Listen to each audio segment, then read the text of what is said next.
त्यानंतर वळूया पुढच्या बातमीकडे। बातमी आहे भारत पाकिस्तान महामुकाबला जो काल झालेला होता त्यानंतर सुरू झालेल्या एका वेगळ्या सामन्याची। भारत पाकिस्तान क्रिकेटचा सामना पार पडला, तो भारताने सहजपणे जिंकलेला होता आणि यानंतर भारतीय खेळाडूंनी मॅच संपल्यानंतर पाकिस्तानी खेळाडूंसोबत हस्तांदोलन करणं टाळलेलं होतं। इतकंच नव्हे तर भारताचा कर्णधार सूर्यकुमार यादव याने देखील हा जो विजय आहे तो पहलगाम हल्ल्यातील जे पीडित आहेत त्यांच्यासाठी समर्पित केल्याचं म्हटलेलं होतं।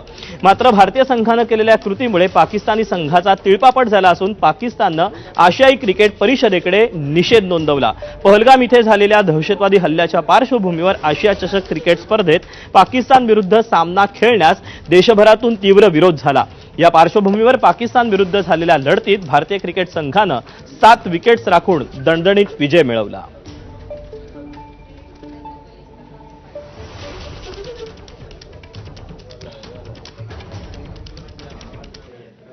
भारतीय संघाच्या या कृतीनंतर राजकीय सामना कसा रंगलेला आहे तो आपण पाहूया। तुम्ही फक्त शेक हँड केल्या नाही याचं काय कौतुक आहे या भाजपच्या लोकांना। बघा बघा त्यांनी शेक हँड केला नाही, शेक हँड केला नाही। हा काय उत्तर झालं का पेलगामच्या शहीदांचं कुंकू पुसलं महिलांचं, त्यासाठी नाचक्की केली काल देशाची। वास्तविक ही मॅच फक्त भारत आणि पाकिस्तान मधली नव्हती, यात अनेक देश होते। आपलं शत्रुत्व पाकिस्तानबरोबर मान्य आहे, अन्य देशांशी काय? तरी देखील लोकांना भ्रमित करण्याचं घाणेरडं राजकारण ज्या श्रीमान उद्धव ठाकरे आणि कंपनीने केलं त्यांना देखील हा धडा आहे।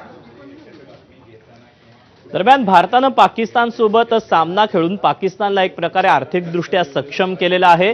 कालच्या सामन्यामध्ये जवळपास 1.5 लाख कोटींचा जुगार लागल्याचा दावा हा संजय राऊतांनी केलेला होता आणि यातले 25,000 कोटी हे पाकिस्तानला मिळाले असं देखील आज राऊतांनी म्हटलेलं आहे। पाहूया। 1.5 लाख कोटीचं गॅम्बलिंग कालच्या मॅचवर झालं, 1.5 लाख कोटीचं। आणि अधिकृतपणे कालच्या सामन्यातला 1,000 कोटी रुपये पाकिस्तान क्रिकेट बोर्डाला मिळाले आणि 1.5 लाख कोटी जुगारातले किमान 25,000 कोटी पाकिस्तानात गेले। हा पैसा कोणासाठी वापरला जाणार? तर आमच्या विरुद्ध वापरला जाणार, हे काय सरकारला कळत नाही? संजय राऊत साहेबांनी पुराव्यानिशी बोलावं। मग जेव्हा उद्धवजी ज्यावेळेला मुख्यमंत्री होते त्यावेळेला देखील इंडिया आणि पाकिस्तानचे, भारत आणि पाकिस्तानचे सामने झाले होते। मग त्यावेळेला किती जुगाराचे आकडे मग ते पण त्यांनी समोर आणावेत। मला वाटतं उगाच काहीतरी वायफळ चर्चा कराव्यात, फक्त वायफळ चर्चा करून विषयांतर करायचा हा त्यांचा प्रयत्न आजपर्यंत आम्ही पाहिलेला आहे। त्याला आम्ही जास्त महत्त्व देत नाही।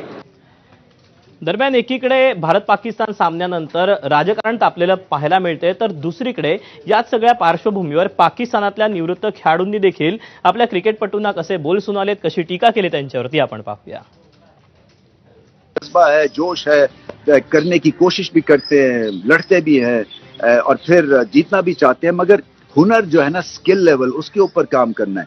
क्योंकि जब तक ये गेंद को मूव नहीं करेंगे सो इसके ऊपर भी बहुत बात करने की जरूरत है। जो हमारा कोचिंग स्टाफ है, जो हमारे फर्स्ट क्लास में कोचेस हैं, बैट्समैन की फॉल बैक पोजीशन, सीधे बल्ले के साथ लॉन्ग ऑफ और लॉन्ग ऑफ के छक्के लगाने की कोशिश करने। ये नहीं कि इस तरह से मारा और थर्ड मैन पे कैच हो गए।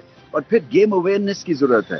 वो गेम अवेयरनेस जो है ना, आपको वो सिस्टम देता है, वहां पे आप सीखते हैं, वहां लीडरशिप सीखते हैं आप, अगर आपका सिस्टम स्ट्रांग होता है। सो प्रोसेस के ऊपर तवज्जो। इस तरह जिस तरह बच्चों की तरह मार खा रहे हैं, इस तरह बच्चों की तरह मार नहीं खा सकता पाकिस्तान टीम।